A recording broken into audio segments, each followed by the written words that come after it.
Bismillahi Raxmaani Raxiim. Assalaamu calaykum waraxmatullaahi tacaala wabarakaatu. Nabadey daawadayaal, waa mar kale iyo barnaamijkeenii aan kusoo qaadan jirnay arrimaha caalamka.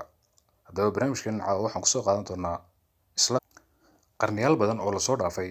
Maktabad islaami ahayd oo caan ka ahayd caalamka waxay ahayd goobta ay kasoo farcantay xisaabta carabiga ah, balse markii dambe waa la burburiyey, mana aysan samaynin oo waxay horseeday isbeddel dhanka maadada xisaabta ah guud ahaan dunida.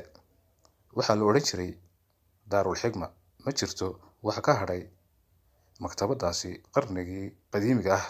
Waxaa la burburiyey qarnigii 13aad. Lama xaqiijin karo goobta rasmiga ah ee ay ku taalay.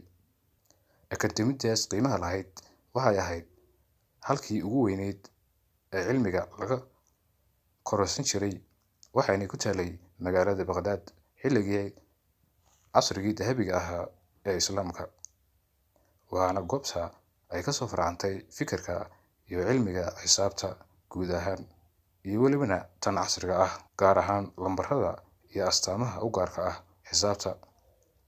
Haddaba maktabadaas waxa ay ku bilaabantay markii ugu horeysay goob gaar ahayd ee xilligii hogaamiyihii Islaamka Haaruun al-Rashiid qarnigii 8aad, waxaana 30 sano kadib loo bedelay maktabad dadweynaha.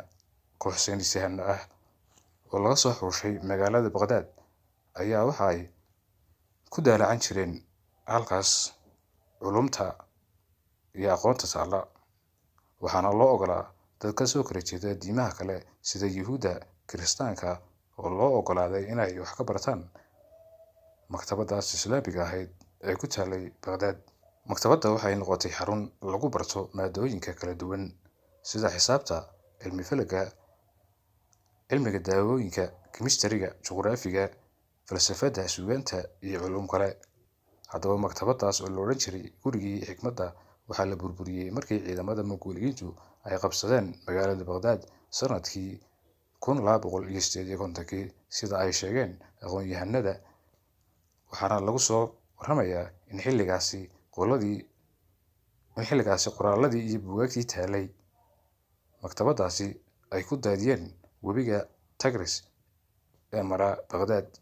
Waxaa webiga bedelay khadkii madoobaa ee ku qornaayeen buugaagta iyo looxaantu.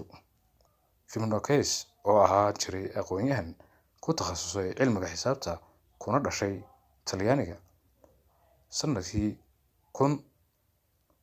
1170 ayaa diiradda saaray sidii uu ku fahmi lahaa fikradaha iyo cilmiga sayniska Islaamka, gaar ahaan qaababka iyo xalliyo xisaabaha nidaamka xisaabta aljabrada. Wuxuuna inta badan ku tiirsanaa nidaamka xisaabta ee la dejiyey qarnigii 9aad. Nidaamkii muslimka ahaa ee la odhan jiray al-Khwarizmi waxaa inta badan lagu tiriyaa aabihii xisaabta aljabrada, waana kelmad ka mid ah luqadda carabiga aljabra. Micnaheedu waa dib u soo celinta qaybihii maqnaa. Al-Khwarizmi waxaa sanadkii 821 loo magacaabay madaxii cilmi falakga iyo madaxdii maktabadda Daarul Xikma. Markii dambe qoraallo iyo kaydad laga helay maktabadda ayaa horseeday in la helo cilmiga xisaabta, gaar ahaan hab qoraaleedka xisaabta iyo calaamadaha u gaarka ah. Waxaana markii dambe cilmigaas qaatay maamuladii Islaamka soo martay qaaradda Yurub iyo guud ahaan dunida. Haddaba daawadayaal, waxaan odhan karnaa Islaamku xadaaradiisu waxay ahayd mid aad u fog, balse waxa dhacday in la baabi'iyo oo la burburiyo dhammaan aqoontii iyo dhaxalkii ay ka tegeen culimada Islaamku, oo ay ku burburto maktabadaas qadiimiga ahayd. Haddaba daawadayaal, intaas waxaan kusoo gabagabaynayaa barnaamijkeena caawa.